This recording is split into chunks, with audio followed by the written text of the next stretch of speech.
Republican House Speaker Mike Johnson and a barrage of Republicans from both the House and the Senate talking about the government shutdown, now 10 and a half hours old. Let's bring in Capitol Hill correspondent Melanie Zanona. So, Mel, clearly both sides are going to try to blame the other. Republicans with signs that call this the Democrat shutdown, saying repeatedly it's the Schumer shutdown.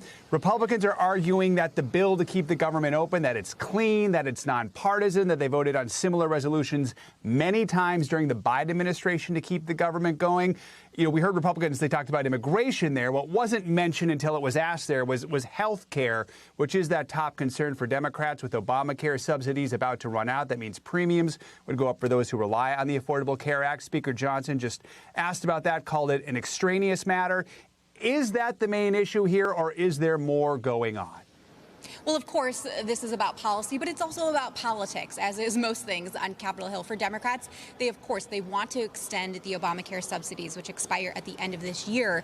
But they're also under enormous pressure from their own base to stand up to Trump, especially after Schumer and Senate Democrats caved in March over that spring funding battle. And for Republicans, there's politics as well. They're standing by Trump. They feel like they have the upper hand at this moment, but it really is a messaging war at this moment in time. That's why you saw Republicans have that really splashy press conference outside the Capitol in a place we don't normally have press conferences. It's just this gorgeous backdrop. You could see the National Mall. They have signs. Johnson talked about how the fact that they're going to roll out a video clip. He actually has a TV screen literally outside his office right now playing clips of Democrats, just to give you a sense of how both sides are really trying to win the argument and win the messaging war. But, Joe, it's interesting how you pointed out that Republicans did not mention health care until they were asked about it. And in fact, there was a GOP conference call this week, and I'm told, according to sources on that call, that the leadership's advice to their own members was to not talk about health care because they fear that that is a losing message for Republicans. And instead, the leadership counseled their members to really try to talk about the economic consequences of a shutdown and pin the blame squarely on Democrats. So that's where we are at this moment in time, the first day of a government shutdown. Neither side is talking. They're having dueling press conferences here on Capitol Hill, with Democrats slated to have their own press conference any moment here, also on Capitol Hill. And there's no plans for meetings. And Trump, again, continues to post these rather bigoted AI-generated videos about Democrats in a sign that perhaps no deal is imminent, at least at this very moment, Joe. I do want to talk about the impact of this shutdown. 750,000 employees furloughed, with the president threatening some could even be fired during all this.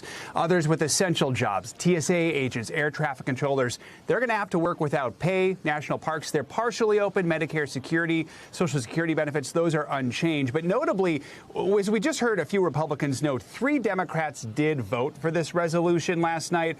Republicans do at least seem to be projecting some confidence. They would need 5 more Democrats. Are there cracks here? Could 5 more Democrats decide to vote yes, which means Democrats walk away with nothing?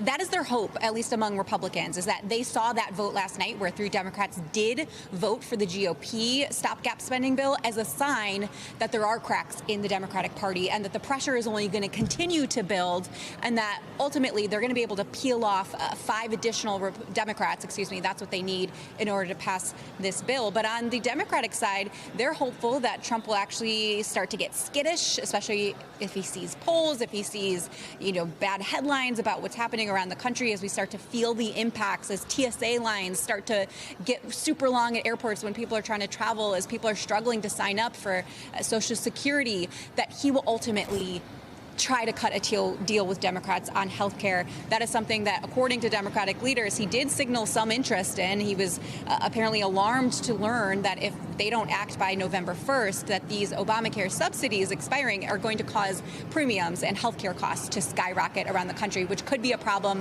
for Trump and Republicans. So it's unclear which side is going to blink first. At this point, no signs that either side is willing or ready to do that, though.